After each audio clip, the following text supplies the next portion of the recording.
Hello students, this video is about combination of resistance in series and parallel. So our first question is the resistance of two conductor in series is 40 ohm. दो conductor हैं जो कि series में join कर रखे हैं, उनका total resistance मतलब आपको RS दे दिया 40 ohm and their resistance becomes equals to 6.4 ohm when connected in parallel. लेकिन अगर हमने रेजिस्टेंस को पैरेलल में कनेक्ट किया है देन वी हैव मतलब आरपी आपको दे दिया 6.4 ओम, आरएस और आरपी की value they the. When connected in parallel find the resistance of individual conductors. तो आपको R1 और R2 की वैल्यू फाइंड आउट करनी है.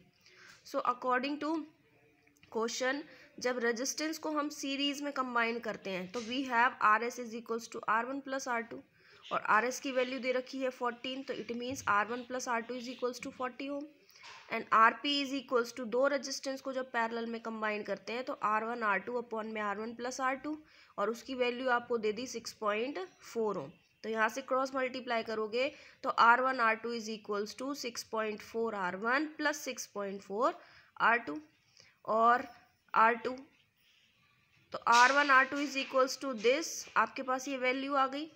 लेकिन R1 प्लस R2 की वैल्यू आपको ऑलरेडी गिवन है, दैट इज़ 40 ओम. तो इसके अंदर 40 वैल्यू पुट कर दोगे तो आपके पास R1 R2 की वैल्यू आ जाएगी 256.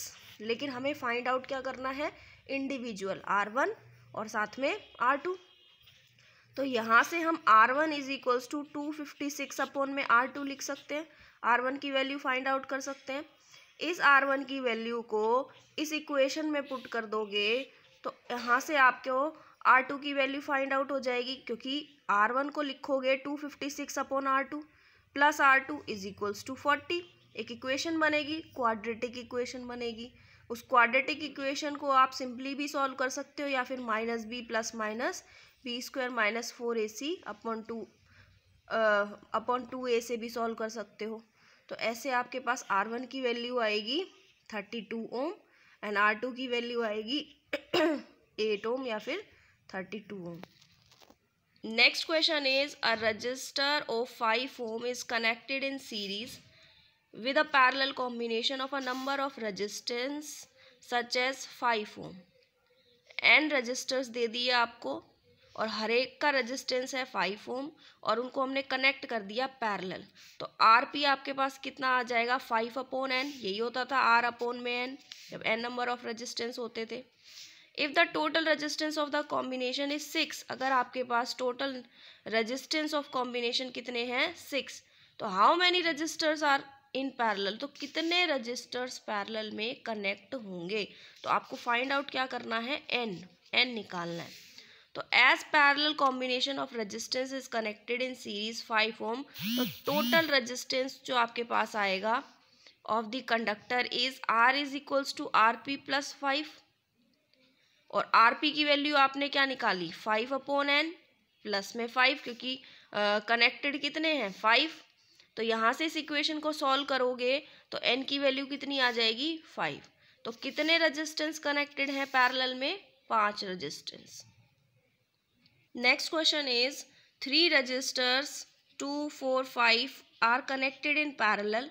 What is the total resistance of the combination. तो सिंपली पैरेलल में क्या फॉर्मूला होता है, 1/R1 plus 1/R2 plus 1/R3. तीनों की वैल्यू पुट करनी है तो आरपी की वैल्यू आ जाएगी आपके पास 20 अपॉन 90 ओम.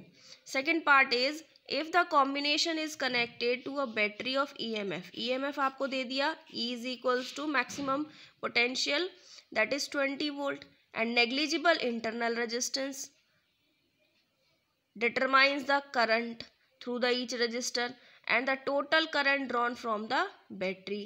तो negligible internal resistance R is equals to small r is equals to 0, जो कि आप आगे पढ़ोगे इंटरनल रेजिस्टेंस के बारे में. आपको निकालना क्या है, टोटल करंट.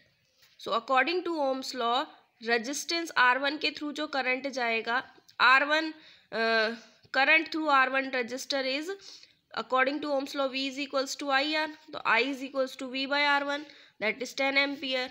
R2 के अक्रॉस 5 एम्पियर और करंट R3 के अक्रॉस 4 एम्पियर। तो टोटल करंट हो गया, इनका सबका एडिशन करोगे क्योंकि पैरेलल में करंट क्या होता है, I is equals to I1 plus I2 plus I3 that is 19 ampere.